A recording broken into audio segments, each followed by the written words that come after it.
বিগত সময়ে ভালো এবং খারাপ দুটো নির্বাচনের দায় আছে ডিসিদের, এমন মন্তব্য করেছেন উপদেষ্টারা। ডিসি সম্মেলনের দ্বিতীয় দিনে তারা এমন মন্তব্য করেন, বলেন বিগত সময়ের নির্বাচনগুলোর অভিজ্ঞতা নিয়ে এবার তারা সে পথে হাঁটবে। এদিকে বোঝাপড়ার মাধ্যমে যেসব বড় দুর্নীতি হয় তা খুঁজে বের করতে ডিসিদের সহায়তা চেয়েছেন দুদক চেয়ারম্যান। রাজধানীর ওসমানী স্মৃতি মিলনায়তনে অনুষ্ঠিত হয়েছে জেলা প্রশাসক সম্মেলনের দ্বিতীয় দিনের আয়োজন। সকাল 9টায় সম্মেলন শুরু হয়ে বিকেল 5টা পর্যন্ত 15টি মন্ত্রণালয়, বিভাগ এবং দুদকের সাথে বৈঠক হয় জেলা প্রশাসকদের। বৈঠকে উপদেষ্টারা মন্ত্রণালয় ভিত্তিক কাজ করতে বিভিন্ন দিক নির্দেশনা দিয়েছেন জেলা প্রশাসকদের। দ্বিতীয় দিনের সম্মেলনে প্রথমেই ডিসিদের সাথে বৈঠক হয় খাদ্য ও ভূমি উপদেষ্টার। রমজানকে সামনে রেখে সামাজিক কর্মসূচি সঠিকভাবে তদারকির নির্দেশনা ছিল বৈঠকে। উপদেষ্টা পরিষদের সাবেক এই মন্ত্রিপরিষদ সচিব বলেন, দেশের ভালো এবং খারাপ দুই নির্বাচনই ডিসিদের হাত দিয়ে হয়েছে। অতীতের সময় থেকে বের হয়ে এবার একটি ভালো নির্বাচন হবে আশা উপদেষ্টা সাখাওয়াত হোসেনের। অতীতের দুর্নীতি নিয়ে পড়ে না থেকে সামনে যাতে দুর্নীতির মাত্রা কমে আসে সে ব্যাপারে সতর্ক থেকে কাজ করতে ডিসিদের সহায়তা চেয়েছেন দুদক চেয়ারম্যান। এই দেশের যে কয়টা গ্রহণযোগ্য নির্বাচন বলে পরিচিত, এই কয়টাও কিন্তু আপনার এই প্রশাসন করেছে।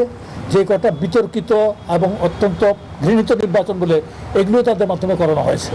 সুতরাং তাদেরকে যেভাবে আপনারা ইউজ করতে চান সেভাবে ইউজ হবে আমি আশা করব। আমি নিজে তত্ত্বাবধায়ক সরকার, অন্তর্বর্তীকালীন সরকারের একটা অংশ, সেই হিসেবে আমি মনে করি তাদেরকে ভালো কাজে আমরা ব্যবহার করবো, আমি ভালো ফল পাবো। আমরা যখন নির্বাচন করি তখন তো ওই প্রেক্ষাপট ছিল না। তো অল দ্য ডিসিস অফ ওয়ার্ক, এবং আমি যা চোখে দেখেছি ভেরি নিরপেক্ষ। বাকিটা যেটা আছে ডেপুটি কমিশনার এখন যারা আছেন তারা ডেফিনেটলি গত কথা মনে রেখেছেন, অত তাড়াতাড়ি ভুলে যাওয়ার কথা নয়। এবং এটা আমি মনে করি নির্বাচন কমিশনার যারা এখন আছেন they will take care of it. অনেক সময় দেখা যাচ্ছে ছোট ছোট দুর্নীতিগুলি বিকশিত হয়, আমরা খুব তাড়াতাড়ি খবর পাই, কিন্তু আন্ডারস্ট্যান্ডিং এর মাধ্যমে যে দুর্নীতি হয়, বড় ধরনের দুর্নীতি, সেটার কোনো অভিযোগই হয় না। সেটার সাথে ঠিকাদার হোক, দপ্তর প্রধান হোক, দপ্তরের লোকজন হোক, এমনকি সাংবাদিকদের কথাও বলি, সাংবাদিকরাও সবসময় যে সেই দুর্নীতিটা বড় দুর্নীতি তুলে আনেন তা না। আমরা আজকে বলেছি যে বড় দুর্নীতি যেগুলি মনে হচ্ছে আন্ডারস্ট্যান্ডিং এর মাধ্যমে এটা নিউজ হচ্ছে না, সেই নিউজগুলো যেন আমরা আসে। বিদ্যুৎ উপদেষ্টার সাথে জেলা প্রশাসকদের বৈঠকে উঠে আসে রমজান এবং গ্রীষ্মে বিদ্যুৎ ব্যবহারের সাশ্রয় প্রসঙ্গ।